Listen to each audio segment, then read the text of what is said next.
আটক হয়েছেন ঢাকাই সিনেমার চিত্রনায়িকা নুসরাত ফারিয়া। ১৮ মে হজরত শাহজালাল আন্তর্জাতিক বিমানবন্দর থেকে তাকে আটক করে ইমিগ্রেশন পুলিশ। তিনি থাইল্যান্ড যাচ্ছিলেন বলে জানা গেছে। পরে তাকে ভাটারা থানা পুলিশের কাছে হস্তান্তর করা হয়।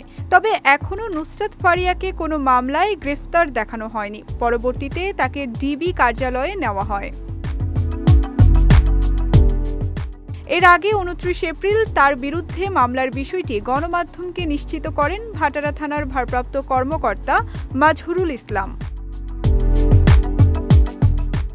সে সময় জানা যায়, ২০২৪ সালের বৈষম্যবিরোধী আন্দোলন চলাকালীন রাজধানী ঢাকার ভাটারা থানাধীন এলাকায় হওয়া এক হত্যাচেষ্টা মামলায় আসামি করা হয়েছে অপু বিশ্বাস, আসনা হাবিব ভাবনা ও অভিনেতা জায়েদ খান সহ ১৭ জনকে।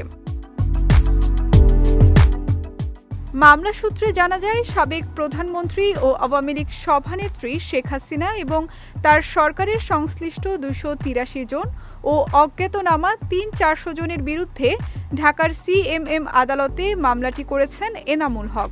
মামলায় বৈষম্যবিরোধী আন্দোলনের বিপক্ষে অবস্থান নিয়ে আওয়ামী লীগের অর্থ যোগানদাতা হিসেবে আসামি করা হয় ঢাকাই চলচ্চিত্রের অভিনেত্রী নায়িকা নুসরাত ফারিয়াকে।